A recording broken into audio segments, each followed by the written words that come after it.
I nostri giornali hanno aperto una campagna che abbiamo voluto chiamare Apri gli occhi il Veneto, una campagna di sensibilizzazione verso quello che è il percepito della popolazione veneta rispetto al tema della presenza delle mafie. Il suo è un osservatorio privilegiato. Cosa ha visto in questi anni rispetto a quello che la popolazione in generale ha capito realmente di questo fenomeno?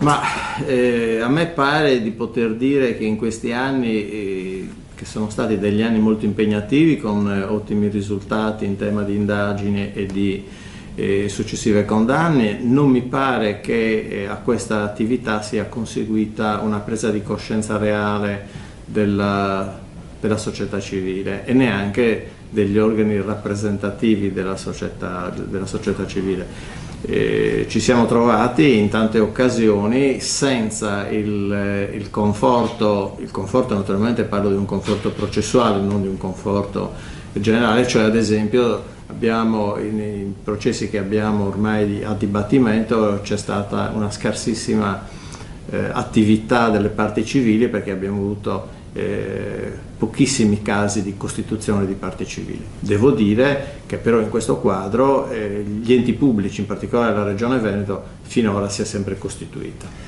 C'è un modo per convincere i più riottosi a dare testimonianza?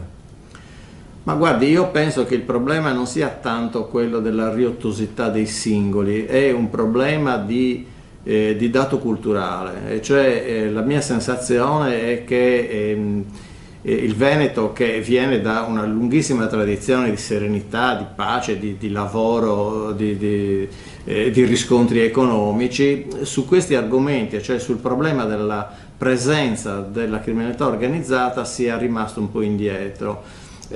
Questo probabilmente per tanti motivi, però il dato obiettivo è che noi abbiamo scarsissimi input da parte della società civile e senza questi input abbiamo anche una difficoltà, noi ma anche la polizia giudiziaria che opera sotto la nostra direzione ha difficoltà a fare emergere tutto quello che invece a mio avviso dovrebbe emergere. Stiamo lavorando in tutto il Veneto. Però abbiamo delle zone dove c'è una presenza maggiore, ma è una presenza ormai accertata dalle indagini, non dalle segnalazioni che ci dovrebbero, a mio avviso, pervenire dalla società civile. È giusto dire che in Veneto le mafie si sono spartite i territori, ma anche, diciamo così, i rami d'azienda? Così, con questa puntualità è difficile dirlo, anche perché noi poi affrontiamo responsabilità che sono responsabilità personali di singoli, anche se associati in attività criminali, quindi non siamo in grado di parlare di fenomeni.